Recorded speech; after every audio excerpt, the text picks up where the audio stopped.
அனைத்து மாணவர்களுக்கும் வணக்கம். நம்ம என்ன பார்க்க போகிறோம்னா, இன்னைக்கு சந்திப்பிழை அதில் இம்பார்ட்டன்ட் பாயிண்ட்ஸ் பார்க்க போகிறோம். என்ன சார் இம்பார்ட்டன்ட் பாயிண்ட்ஸ் பார்த்தீங்கன்னா, இப்போ தந்த பலகைன்னு இருக்குல்ல, தந்த பலகைன்னா பாருங்கள், கொடுத்த பலகை. இப்போ வரலன்னா என்னதுன்னா கொடுத்த பலகை, பேரெச்சம். தந்த இப்போ வந்துச்சுன்னு வச்சுக்கோங்க, தந்தத்தால் ஆன பலகை அப்படின்னு பொருள் அர்த்தம். இப்படி வந்து பார்த்தோன்னா முக்கியமான பாயிண்ட்ஸ் இருக்குது, அதெல்லாம் நம்ம பார்க்கலாம் வாங்க. ஒரு 20 பாயிண்ட்ஸ் கூட இருக்கும், சரிங்களா? டைப் பண்ணி வச்சுருக்கோம், வாங்க பார்க்கலாம். ஃபஸ்ட்டு பாருங்கள், அவரை காட்டு அப்படின்னு இருக்குது.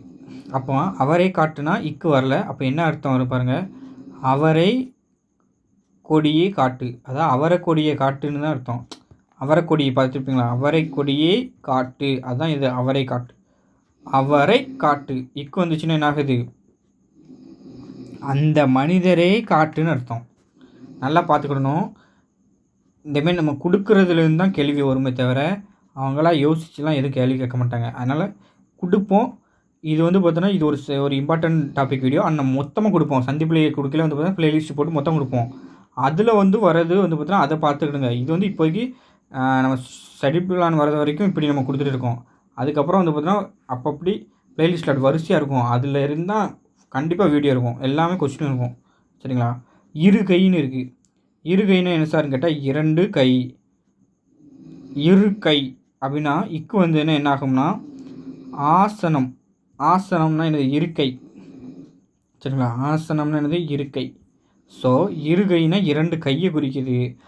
இருக்கை அப்படின்னு இக்கை வந்துச்சுன்னா அது ஆசனம், அதை குறிக்கிறது, சரிங்களா?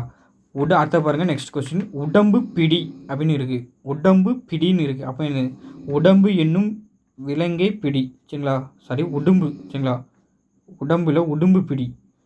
அப்போது உடும்பு பிடி நம்ம கேள்விப்பட்டிருக்கோம். உடும்பு பிடி, உடும்பு பிடின்னு எப்படி உடும்பை பிடிச்ச மாதிரி பிடிக்கணும். அதாவது உடும்பு விலங்கு வந்து பார்த்தோன்னா அது எதாவது ஒன்று பிடிச்சின்னு வச்சுக்கலாம், விடே விடாது. அதனால தான் அதை நம்ம அந்த வேடை வச்சு யூஸ் பண்ணோம். அப்போது உடும்பு பிடின்னு என்னது, உடும்பு என்னும் விலங்கு பிடி, அதுதான் உடும்பு பிடி, சரிங்களா? உடும்பு பிடி இப்பு வந்துச்சுன்னா விடாப்பிடி. அதாவது அந்த எப்படி உடும்பு வந்து பார்த்தீங்கன்னா ஒரு இதை பிடிச்சிட்டு விடாதோ அது மாதிரி விடாப்பிடியாக இருக்கணுமா, அதுதான் வந்து பார்த்தீங்கன்னா இப்போ வந்துச்சுன்னா உடும்பு பிடின்னு என்னது, விடாப்பிடியை சொல்லுது, சரிங்களா? விடாப்பிடி, அதாவது விடாப்பிடின்னு நம்ம சொல்லுவோம், நாங்கள் வந்து பேச்சுலர்கள் சொல்லுவோம், அதான் விடாப்பிடி, சரிங்களா? அப்போ உடும்பு பிடி, உடும்பு பிடி இது பார்த்துட்டோம். அந்த உள்ளபடி இப்போ வரலாம் நினைப்பாருங்க, இருப்பது உள்ளபடி அப்படியே இருப்பது போல் உள்ளபடி கொடுக்கணும். உள்ளபடி மனசில் உள்ளபடி பேசுப்பா அப்படிம்பாங்க. இருப்பது என்ன இருக்கோ அதை பேசு அப்படின்னு, சரிங்களா? உள்ளபடி, சரிங்களா? உள்ளபடின்னு மனதுபடி. அப்போ இதெல்லாம் வந்து பார்த்தீங்கன்னா தெரியலைன்னா வச்சுக்கேன், உள்ளபடி மனதுபடி பேசு, இருப்பது எல்லாமே ஒரே மாதிரி தானே சார் இருக்குதுன்னு நமக்கு தோணும். ஆனால் வந்து அதுதான் நம்ம வந்து பார்த்தீங்கன்னா இதேமாரி புக்கை படித்து இதேமாரி நம்ம கொடுக்குறத படிச்சிங்கன்னா வேலை முடிஞ்சு போச்சு, சரிங்களா? அப்போ உள்ளபடினா என்னது, இருப்பது போலன்னு அர்த்தம். உள்ளபடி அப்படின்னா இப்போ வந்துச்சுன்னா என்ன ஆகும், மனதுபடின்னு அர்த்தம், சரிங்களா? அடுத்து பாருங்கள் சார், என்ன இருக்குது, ஏழை சொல் அப்படின்னு இருக்குது. ஏழை சொல் அப்படின்னு இருக்குன்னா ஏழை மனிதர்களின் கருத்துன்னு அர்த்தம். இது ஏழை மனிதர்களோட கருத்து தான் இது ஏழை சொல். ஏழை சொல் அப்போ இச்சு வந்துச்சுன்னா ஏழு என்னும் எண்ணெய் சொல், சரிங்களா? ஏழு என்னும் எண்ணெய் சொல், அதான் இது ஏழை சொல்னு அர்த்தமா. ஏழு என்னும் எண்ணெய் சொல் அப்படின்னு அர்த்தமா. அதை பாருங்கள், ஒரு கால், ஒரு கால்.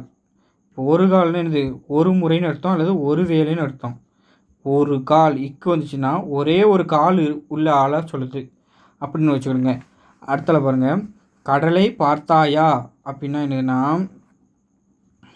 கடலை என்னும் பருப்பை பார்த்தாயான்னு அர்த்தமா. கடலை என்னும் பருப்பை பார்த்தாயா அப்படின்னு கேட்குது. கடலை இப்போ பார்த்தீங்கன்னா வச்சுக்கோங்க, இப்போ வந்துச்சுன்னா கடல் என்னும் நீர்ப்பரப்பை பார்த்தாயா அப்படின்னு கேள்வி கேட்கலாம். அதாவது கடல் என்னும் நீர்ப்பரப்பை பார்த்தாயா அப்படின்னு கேள்வி அப்படின்னு வந்துச்சுன்னா என்னது, அதுதான் இப்போ வந்திருக்குன்னு அர்த்தம். கடலை பார்த்தாயான்னு என்னது, வெறும் கடலை என்னும் பருப்பை பார்த்தாயா அப்படின்னு கேட்குறது கேள்வி. அதை பாருங்கள், கடைப்பிடிக்கன்னா பாருங்கள், ஒரு கடையை பிடிக்க, அதாவது ஷாப் வாடகைக்கு பிடிக்க அப்படின்னு அர்த்தம்.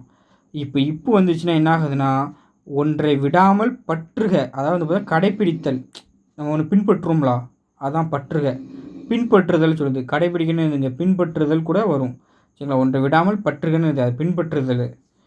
கீரை கடை அப்படின்னு கீரையே மத்தால் கடை. சரிங்களா? கீரையே மாத்தால் கடை. மத்தால் கடை. சரிங்களா? கீரை கடைனது கீரை விற்கும் கடை. சரிங்களா? அப்போ கீரை கடைனது கீரையே மத்தால் கடை. சரிங்களா? கீரை கடைனது கீரையே விற்கும் கடையாம். இக்கு வந்துச்சுன்னா கைப்பிடினா பாருங்கள், கையே பிடின்னு அர்த்தம். இப்போ வந்துச்சுன்னா பாருங்கள், கையால் பிடிக்கும் பிடி அப்படின்னு அர்த்தம். சின்ன கொடினா பாருங்கள், சிறிய கொடியாம். சின்ன கொடி இக்கு வந்துச்சுன்னா ஏதோ ஒரு சின்னம் வரையப்பட்ட கொடி. அதான் சின்னத்தில், அதாவது சின்னம் ப்ளஸ் கொடி, சின்ன கொடி. சரிங்களா? ஏதோ சின்னத்தில் வரையப்பட்ட கொடி வேணும். சின்னத்திரைனா சிறிய திரை, சின்ன திரை. இத்து வந்துச்சுன்னா பாருங்கள், ஏதோ ஒரு சின்னம் வரையப்பட்ட திரையை சொல்லுது தான் சின்ன திரை. சரிங்களா? அதனால் இப்போது பெரிய திரையில் நடிகர்கள் சொல்லுவாங்க சின்ன திரை நடிகர். அப்போ வந்து பார்த்தீங்கன்னா என்னது, அது இத்து வரக்கூடாது. இத்து வந்துச்சுன்னா என்ன ஆயிரும், ஒரு ஏதோ சின்னத்தை வரையப்பட்ட திரையாயிரும். சரிங்களா? அதனால் அது வந்து சொல்லக்கூடாது.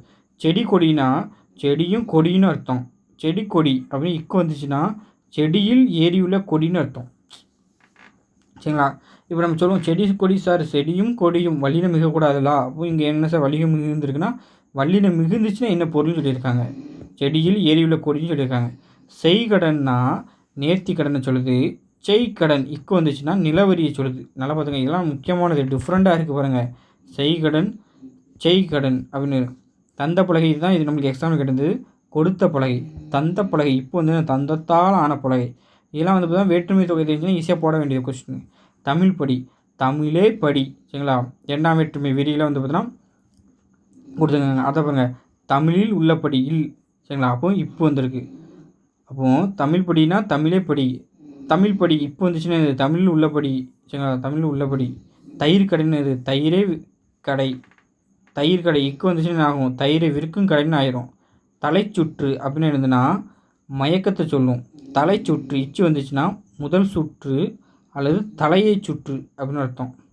சரிங்களா? அது துண்டு துணினா துண்டும் துணியும் அர்த்தம். துண்டு துணி இத்து வந்துச்சுன்னா என்ன, துண்டிக்கப்பட்ட துணி, அதாவது சிறிய துணின்னு அர்த்தம். துப்பாக்கி சூடுனா பாருங்கள், துப்பாக்கி சூடாக இருக்கிறதுன்னு அர்த்தமா. துப்பாக்கி சூடு, அதாவது துப்பாக்கி சூடாக இருக்குதுன்னு அர்த்தம்.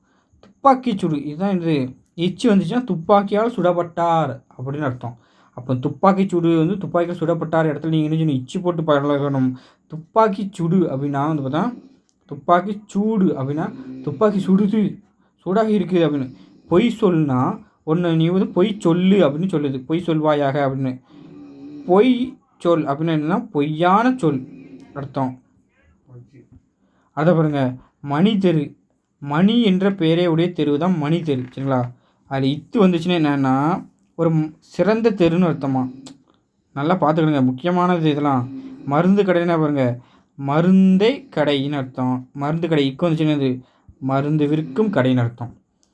மலர்கணை அப்படின்னு இருந்ததுன்னா மலரும் அம்பும் அர்த்தம். மலர் கணை இக்கு வந்துச்சுன்னா மலராகி அம்புன்னு அர்த்தம். மலர் கொடியும் அப்படி தான், மலரும் கொடின்னு அர்த்தம். மலர் கொடின்னு இக்கு வந்துச்சுன்னா மலரில் ஏறியுள்ள கொடின்னு அர்த்தம். வழிபாட்டுனா வழி செல்வோர் பாடும் பாட்டு தான் வழிபாட்டு. வழிபாட்டு இப்போ வந்துச்சுன்னா இறைவனை வழிபடும் பாட்டுன்னு அர்த்தம். வாய்ப்பாடு வாயால் பாடுவது, அதாவது குறியீடு இல்லை யாப்பிலக்கணம்னு அர்த்தம். வாய்ப்பாடு இப்போ வந்துச்சுன்னா பானை வாயினது மேல் விளிம்பு தான் வாய்ப்பாடு அப்படின்னு அர்த்தம். ஒரு பானையோட வாயோட மேல் விளிம்பு தான் என்னது, வாய்ப்பாடு. வேலை பார், எது உழைப்பே பார்னு அர்த்தம். வேலை பார்னு இப்போ வந்துச்சுன்னா வேல் என்ற ஆயுதத்தை பார்னு அர்த்தம். அதை பாருங்க, வேலை தேடுனா என்னதுன்னா ஒரு பணியை தேடுன்னு அர்த்தம். வேலை தேடுனா இத்து வந்துச்சுன்னா பாருங்க, வேல் என்னும் ஆயுதத்தை தேடுன்னு அர்த்தம்.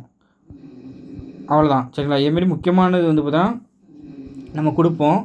இது வந்து சேர்த்தும் கொடுப்போம். எப்படின்னா சந்திப்பிள்ளை டாப்பிக்கில் ஏற்கனவே அன்றைக்கி வந்து போய் இதேமாரி முக்கியமான இது சந்திப்பிள்ளை இம்பார்ட்டன்ட் பாயிண்ட்ஸ் கொடுத்தோன்னா இன்றைக்கி கொடுத்தேன்னா இதேமாரி இன்னும் இருக்குது. அதையும் சேர்த்து மொத்தமாகவும் கொடுப்போம். அதை வல்லின மிகுவுக்கு விதின்னு சொல்லுவோம், மிகாவுக்கு விதின்னு சொல்லுவோம். அதுக்கு முன்னாடி தொகைகளை பற்றி நடத்துவோம். வல்லின மிகுவுக்கு மட்டுமே வந்து பார்த்தா ஒரு மிகுவுக்கு 50 விதி. அதுக்கப்புறம் வந்து பார்த்தா இன்னொரு ஒரு 2-3 இதெல்லாம் இருக்குது. ஆத்தர் வந்து பார்த்தா நம்ம பேராசிரியர்கள் வந்து பார்த்தோன்னா நம்மளுக்கு வந்து பார்த்தா பரிந்துரைத்த புக்கெலாம் இருக்குது. அந்த புத்தகத்தெல்லாம் போய் நம்ம வந்து லைப்ரரியில் எடுத்துருக்கோம். அந்த புத்தகத்துலேயும் நடத்துவோம். இப்படி வந்து பார்த்தோன்னா ஆக மொத்தம் வந்து பார்த்தா உங்களுக்கு ஒரு ஃபுல் தெளிவு கிடச்சிரும். சரிங்களா? எந்த டாபிக் படித்தாலும் ஃபுல் தெளிவு கிடச்சிரும். சரிங்களா? அடுத்த ஒரு வீடியோவில் சந்திக்கலாம். நன்றி, வணக்கம். தேங்க்யூப்பா.